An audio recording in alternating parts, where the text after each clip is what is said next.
नमस्कार, मैं रघुनाथ प्रसाद आज चर्चा कर रहा हूं अपने देश के ऑनरेबल सुप्रीम कोर्ट में जस्टिस के रूप में एक जाति विशेष ब्राह्मणों के रिप्रेजेंटेशन की।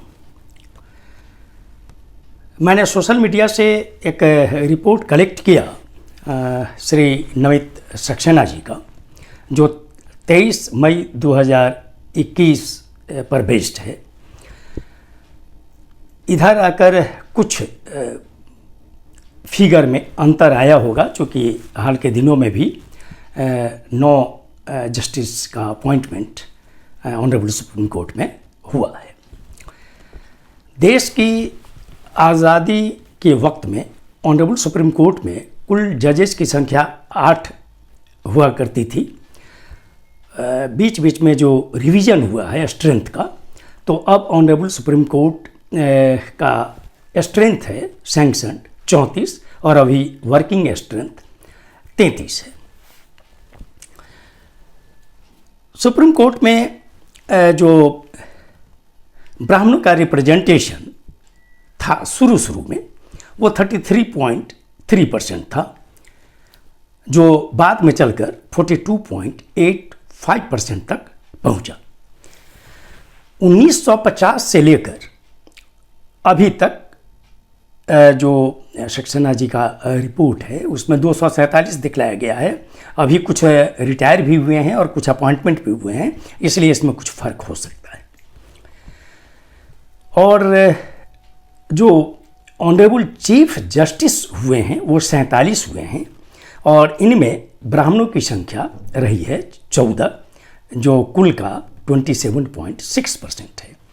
जब तक 50वें चीफ जस्टिस अपॉइंट होंगे तब तक ये संख्या 16 हो जाएगी और ये प्रतिशत हो जाएगा 30।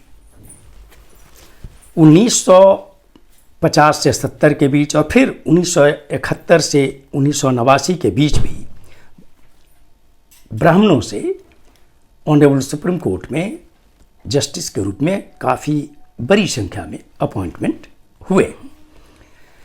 वर्ष 1988 में तो ऑनरेबल सुप्रीम कोर्ट में एक रिपोर्ट के मुताबिक जो कुल 17 जजेस थे उनमें ब्राह्मणों की संख्या 9 थी, अर्थात वो 50% था। 2004 से 2014 के बीच कुल 52 जजेस की नियुक्ति हुई, जिनमें ब्राह्मणों का प्रतिशत 30.76% था, और 2014 से लेकर अभी तक जो अपॉइंटमेंट हुए 35, उसमें ब्राह्मणों की संख्या 9 रही है, जो 26% है। मैं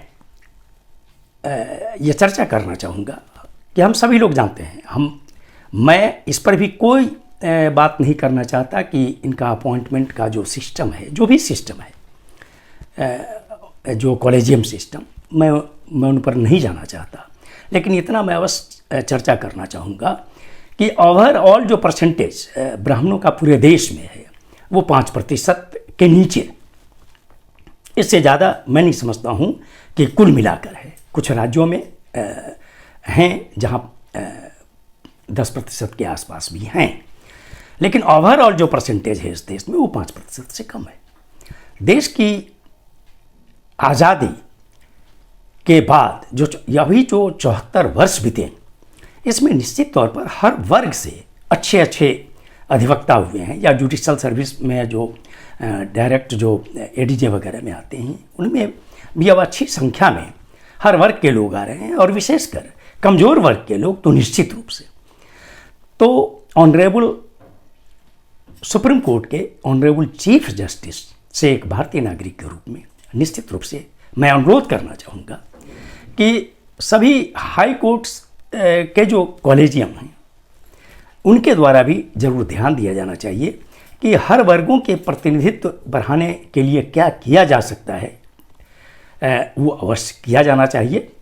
और चूँकि ऑनरेबल हाई कोर्ट्स में जब अपॉइंटमेंट होंगे जिसमें कुछ परसेंटेज एक रेशियो भी आएगा हर वर्ग का कुछ न कुछ, तो निश्चित तौर पर ये जो बहुत जगह से ये चर्चा होती है डोमिनेंस के किसी कास्ट की, तो कम से कम धीरे धीरे ये बात खत्म होने लगेगी और ये अपने पूरे देश के लिए और पूरे समाज के लिए, देशवासियों के लिए एक अच्छी स्थिति आएगी। और जब ऑनरेबल हाई कोर्ट्स में अपॉइंटमेंट होगा हर वर्ग से समान रूप से अच्छे जो भी जो योग्य अधिवक्ता हैं हर वर्ग से, तो निश्चित तौर पर ऑनरेबल सुप्रीम कोर्ट में भी धीरे धीरे वीकर सेक्शंस का भी प्रतिनिधित्व बढ़ेगा।